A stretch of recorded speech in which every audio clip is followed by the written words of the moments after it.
A commenter recently asked me an interesting question on whether or not Guards regiments in the 18th century were elite. After all, they're usually portrayed that way in games like Empire Total War, for example, where they'll have better statistics than their regular line unit counterparts. And I wanted to talk about this in a video because I think it opens up a few interesting questions about the nature of military recruitment and training in the early modern era, and also by what terms like elite really mean in a military context, both today and back in the day.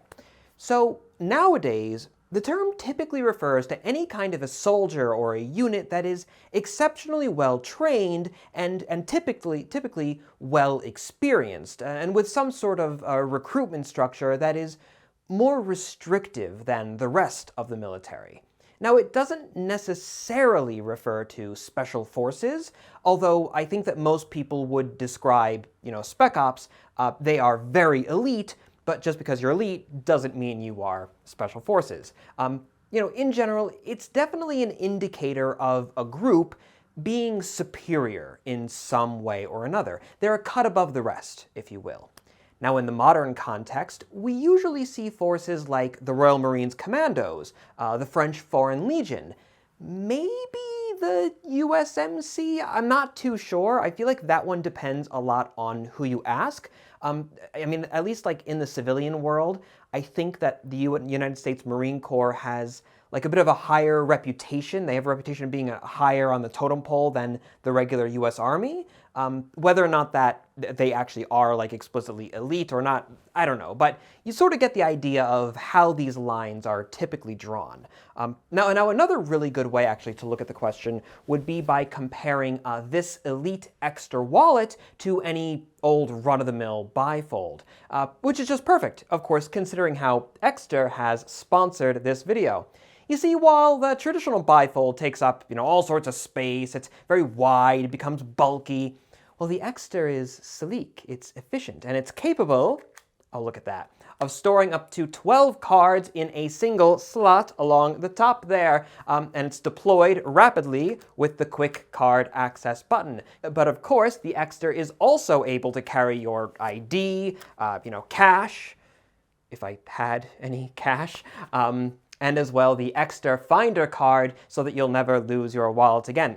In case you're wondering what I just did there, you see, normally it just opens up like that. I decided to add the little Exter strap there, if you will. I decided to add that onto it just to make it a little bit more secure so it's not falling open anytime, but you don't have to have that on if it's a little bit too much trouble, and if you actually do carry cash on you and need to be able to get easy access to it. Anyways, I'm rambling. In fact, the only thing, that does not strike me as elite about the Exter wallet would be the price, which is actually quite affordable, quite common, if you will, and made even more so owing to their 4th of July sale. Why that's a day for celebration, I don't know. Yeah, some sort of a holiday, I'm sure, somewhere in the world, not that I would know. It's going on now and offering you up to 30% off of your order. So if you are so inclined, you can follow the link in the description down below, and when you use the code BrandonF, you can unlock even more savings, which I think is just dandy. Thank you to Exter for sponsoring this video. It's like a fidget toy. I love doing that. Thank you to Exter for sponsoring this video. Where was I? Yes, okay, so that's what most people mean when they talk colloquially about a military force being elite. So what about the Guards regiments? Do they fit that category? Well, first we need to understand what the difference is between them and any other regiment in the Army. Now, in the British Army, the older Guards regiments typically trace their origins back to around the 17th century. It's kind of a messy century in British history, especially if your name was Charlie by chance. But the idea itself behind a guard or a household, as they were called oftentimes, a body of troops, was really, it goes back quite older than the 17th century. The idea is that they were the personal soldiers of the monarch. They were there to guard the sovereign's person and, when necessary, to protect their interests, to enforce their will. the typical role of soldiers, just rather than serving a modern conceptualized nation state, they were the soldiers of the monarch. But the real distinction comes in the form that as the military arm of, back in those days, the most central form of power within the state, in some ways the monarch really was the extent of the state, and it didn't go any further than them, l'état c'est moi, but in that case, they represented, they represented professional soldiers. There may not be very many of these guard soldiers or household soldiers, but they were, broadly speaking, a standing military force that wouldn't just be raised up and then disbanded by, local lords and such on an ad hoc basis whenever they were needed. That was an exception for much of the early modern era when, until we really get to the later years of the mid to late 17th century, 18th century, and whatnot, for a lot of the earlier years, armies are primarily consisting of mercenaries without national allegiances, of troops that are being levied up and paid for and even equipped all by, local nobility and such whenever they happen to be needed, like I said. And within those more fluid, shall we say, structures, you didn't often have at least very significant, very large government establishment forces. You didn't have, for example, the 38th Regiment of Foot. You would have Colonel Lillingstone's regiment, because Colonel Lillingstone is the guy who raised them.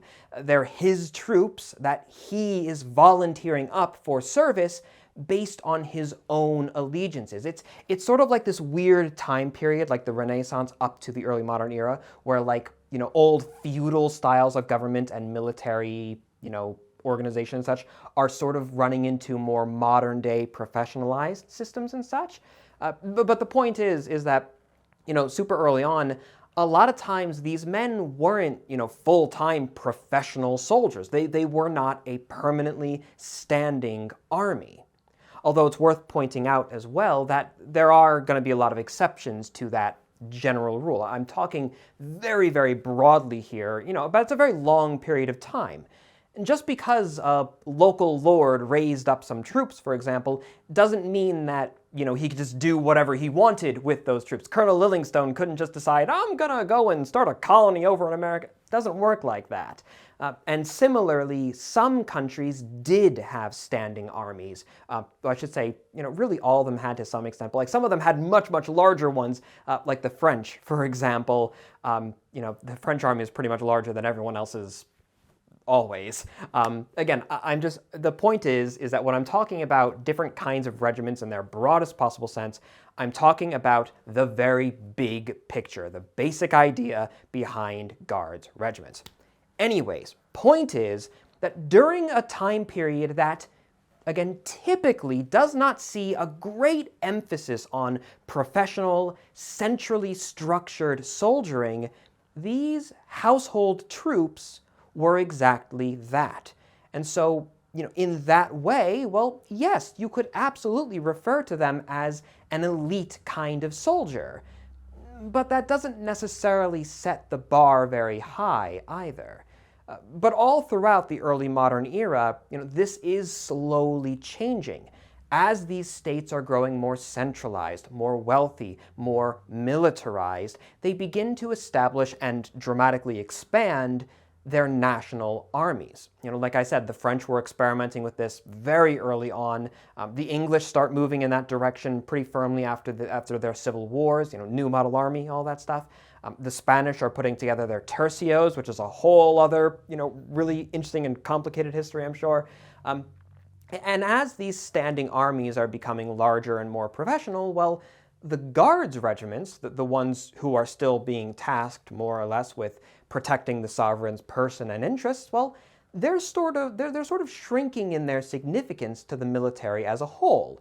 To put it simply, once they were the only name in the game, by the end of the early modern era, they're only a very small part of dozens of different regiments that are mostly falling within those centralized establishments.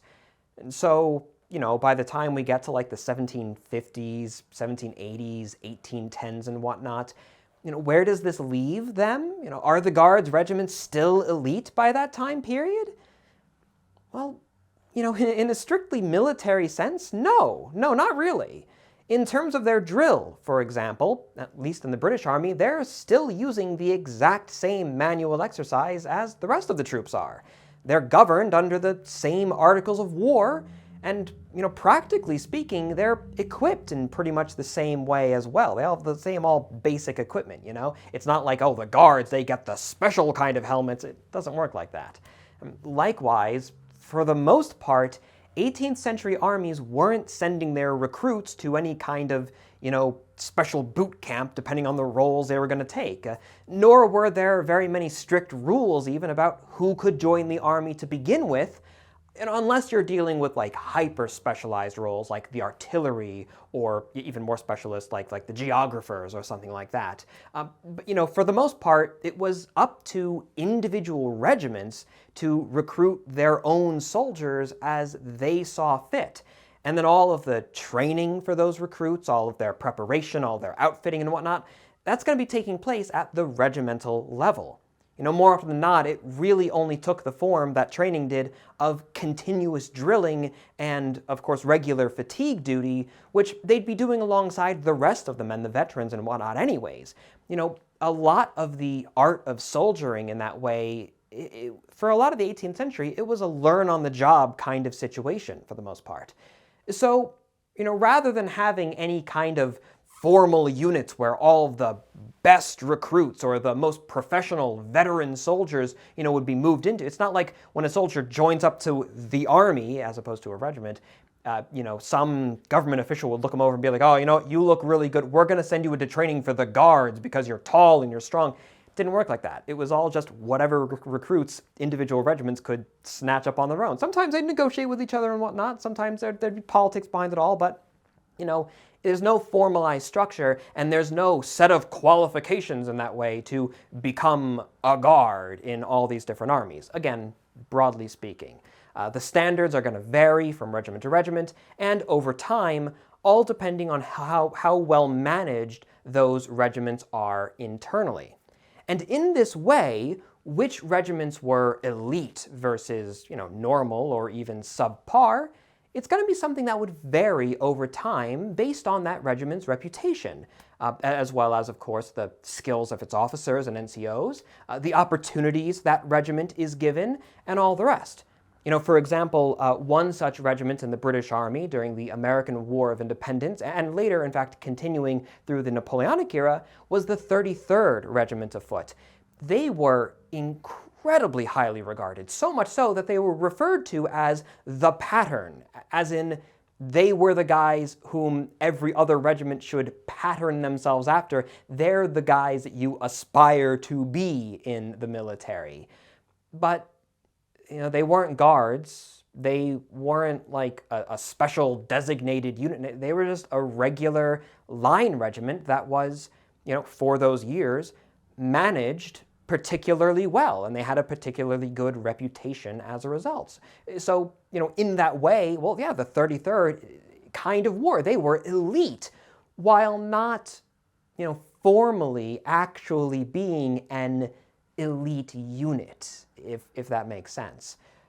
For their part, the Guards regiments weren't getting funneled all the best recruits in the way that, maybe a modern soldier might be recommended for special operations if they prove particularly good at their jobs. Nor were the Guards being specifically deployed to any kind of particularly hairy situations because, well, it was just known that they could be relied on. Again, there are some exceptions, like, Napoleon was always, hesitant to deploy his, Imperial Guard because they were seen as, the best of the best. But that's not a general rule across the early modern era. Sometimes it's the case, sometimes not. If anything, in some situations you might expect a Guards regiment to be deployed less because of their social status and of the job that they had back home. You don't want to risk them as much, and so maybe they don't get as much experience as a run-of-the-mill ordinary regiment that might be better at their jobs in a way. Again, it's all gonna vary based on the context that we're talking about. In the American War of Independence, for example, we do not see the different battalions of foot guards being deployed to America independently like so many other regiments were. Instead, there was a smaller composite, whatever you say that word, unit that was called the Brigade of Guards. Basically, they pulled a smaller mix of troops from, at that point it was 3 different regiments of foot guards in the British Army. They sort of took individual companies from each one, they mashed them all together, and they acted as a single unit, as the Brigade of Guards, as opposed to, 1st Battalion Coldstream regiments of foot guards, things like that. And in their deployments, in acting in that way, well, they were fighting right alongside the rest of the army in basically the same fashion. Again, they were not being deployed or used in any special ways because they were the Guards, nor did that designation imply that they were, better soldiers than, the 33rd, for example. But all of this, again, I'm rambling a little bit, but I think it's an interesting question. It's fun to sort of go through all the little, niche details, as it were. This does bring us, though, ultimately to another curious way, I think, of looking at this question in which we might, yes, say that the Guards are very much an elite institution, an elite force, just not in a strictly military sense. The Guards regiments tended to recruit from the upper echelons of society, especially in the Guards cavalry. If you're a gentleman volunteer and you're looking to cut your teeth on some military service while you wait for a commission to open up somewhere, that could be a whole other topic right there, gentleman volunteers, but, for all kinds of reason, if you're in that sort of situation, the Guards is probably the best place to be if they'll have you. The Guards tended to be better paid than the other soldiers. The price of a commission within the Guards was always more expensive than in a regular line regiment. They often as well had access to the highest quality kit, not, as policy, and, not like it was functionally doing anything different as what everyone else was using, but really just because these units were typically garrisoned at home rather than in some far-flung colony, and because, these regiments that are garrisoned in London or Paris or, Madrid or Brandenburg or whatever, they're also filled with the wealthier individuals who could afford that fancier kit. So you sort of see how it works. It's if they did indeed have better stuff, it's because of the social situation, and it's not that they are, made elite and therefore given the better stuff. It's just, a lot of these lines can get kind of funny because in some ways they're very similar to a modern military structure, but in others they are very, again, kind of feudal and very much based on the individual, influence of the people who are making up various institutions. I guess you can say that about these days as well. Anyways, my attempts to make this entire video one solid take means I'm rambling a whole lot. Let's carry on. Along the same lines, all these social connotations and such, the officers of Guards regiments, they're paying more for their jobs, they're getting paid more within those jobs, how that works is funny, and also they have the best connections at government, at court, at horse guards, whatever organization is essentially managing the army, and with all of the rest. Their colonels are going to be princes and dukes and generals, if not a king or a queen themselves. Funnily enough, a tradition which largely stands to this day whenever it is applicable. In much of the documentation, the official, things like the Articles of War, even though they're following the exact same rules as the rest of the military is, still the Guards regiments are specifically labeled, and then you just have all of the other regiments. And so, when we look at the 18th century on the whole, while the management of the various Guards regiments would have varied, and while at times the combat abilities of one or the other might be described as elite or might not, one thing that did tend to remain constant because of the history of these regiments, how old they are, how far they went back, and because they had their, their job of answering to the sovereign, not just to Lord such and such or whoever, well, because of that social status, they were socially elite military units. And in the early modern era, well, the line between social elitism and military elitism, those lines blended really quite a lot. They could become quite blurry. But hold on, you may say. Now, sure, we've talked all about the Guards now, but what about those distinctions within regiments themselves? What about other kinds of units? What about grenadiers or light infantry? Are they elite soldiers?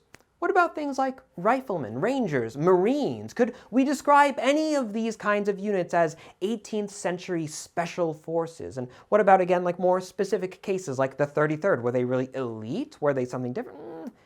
My dear viewer, all of that sounds like a wonderful topic for another day.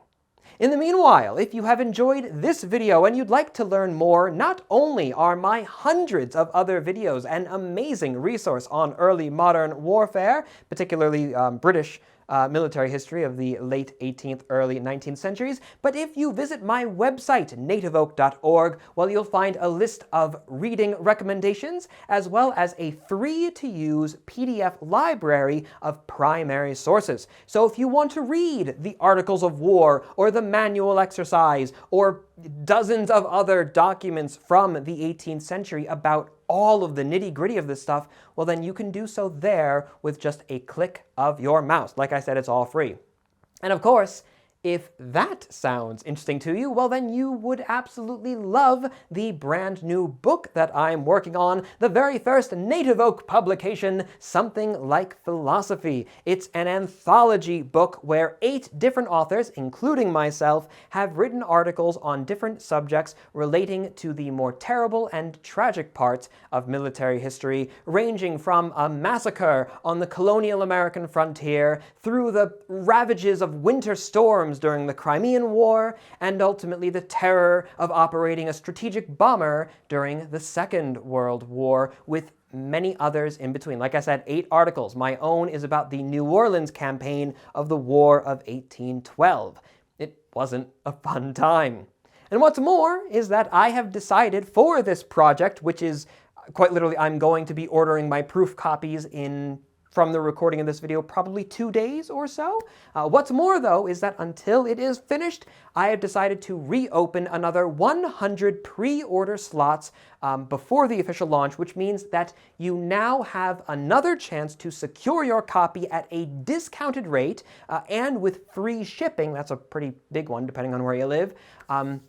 So you'll need to act quickly if you want to secure your copy with those added little bonuses and benefits, because not only do I suspect that those extra pre-orders will be going fairly quickly, but once the book is fully released in, again, the next couple of days, depending on how long it takes for me to get those, get the proof copies in, look through all of it, proofread, make sure there's no typos that I can find, and make sure the formatting looks all good, blah, blah, blah. But once I'm done with that and I'm happy with the product, it will be going live immediately. And when that happens, the pre-orders will be closed and you'll have to pay the full price and blah, blah, blah, blah, blah, right?